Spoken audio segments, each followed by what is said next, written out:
Welcome to Emotions and Stories. Every relationship is important, but some relationships are an integral part of our life. You can't replace the person, you can't fill the void that comes because of their absence. It just stays. But how you learn to navigate life with that absence is a choice. Our today's story is about one such void, unspoken ache. 14-year-old Meera sat on the edge of her bed, clutching an old photo album to her chest. The rain tapped softly against her window, mirroring the quiet tears that streamed down her face. She flipped through the album's pages, her fingertips grazing over the glossy images of her family. Her father's warm smile stared back at her, frozen in time. She lingered on a photo of the two of them building a kite together, his hands guiding hers as they tied the final knot. It had been a year since the accident. A drunk driver, a rainy night, and a single phone call had changed everything. Life after that had become a blur of condolences, muffled sobs, and an unbearable silence that settled over their once lively home. Her mother tried her best, juggling work and home, but even she couldn't fill the void left behind. The worst moments for Meera were the ones she didn't see coming.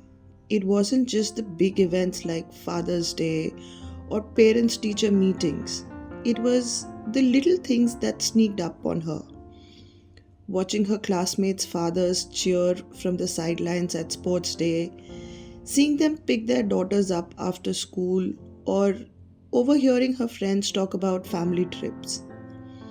Last week, her best friend Ria had shown up at school giddy with excitement about her father taking her to the amusement park.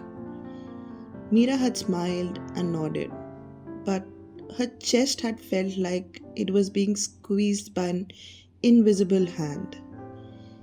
Later that night, she had curled up under her blanket and cried herself to sleep. The image of her father's empty chair at the dinner table haunting her. Meera missed their Sunday mornings routines the most. Her father had a ritual. They would wake up early, cycle to the local bakery, and pick up fresh croissants.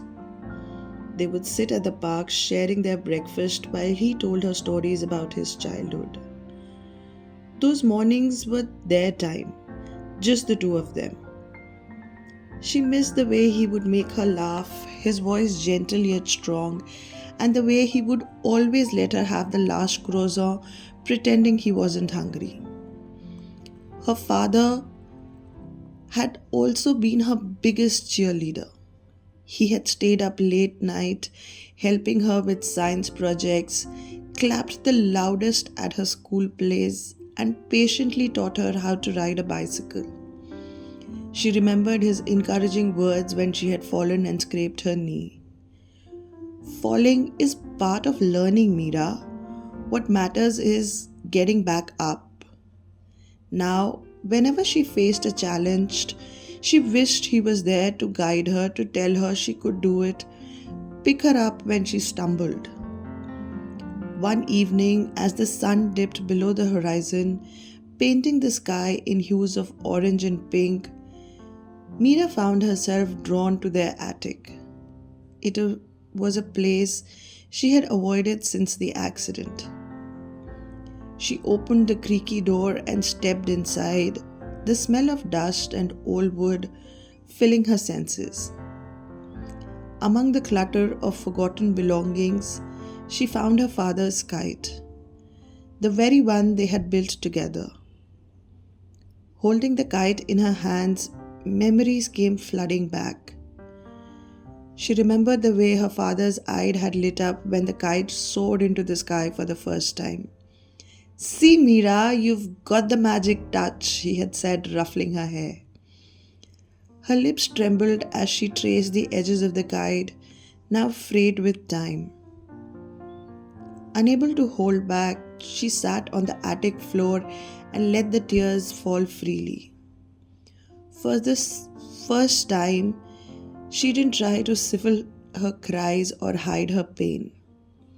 She cried for the birthdays he wouldn't be there for the father daughter events she would never attend, for the advice she would miss as she grew older. As the days passed, Meera began to find solace in small ways.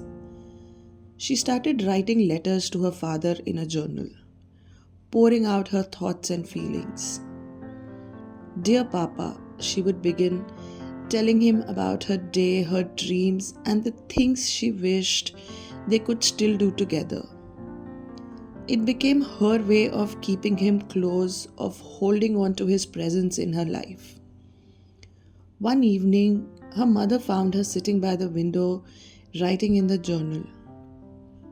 You miss him a lot, don't you? She asked softly. Meera nodded, tears pooling in her eyes. Her mother wrapped her arms around her, pulling her close. I miss him too, beta. Every single day.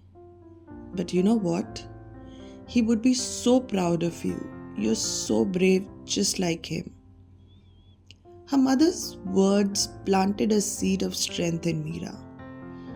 She realized that while her father might no longer be there physically, his love and lessons were still with her, guiding her in their own way. On the anniversary of her father's passing, Meera decided to honor his memory.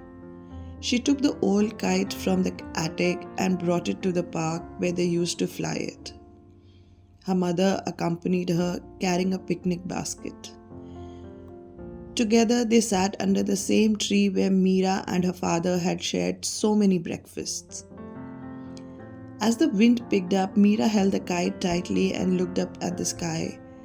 This is for you, Papa, she whispered, letting it soar. The kite danced against the backdrop of setting sun, its vibrant colors standing out against the sky. For the first time in a long while, Meera felt a sense of peace. She smiled through her tears, imagining her father's voice saying, You've still got the magic touch. From that day on, flying kites became her way of connecting with him. It was a reminder that while he might be gone, the bond they shared would always remain, as unbreakable as the string that held the kite aloft. Life wasn't easy, but Meera had learned to navigate the pain. She found comfort in the memories, in the lessons her father had taught her, and in the strength of her mother's support. She realized that missing him didn't mean she had to stop living. Instead, it was a way to keep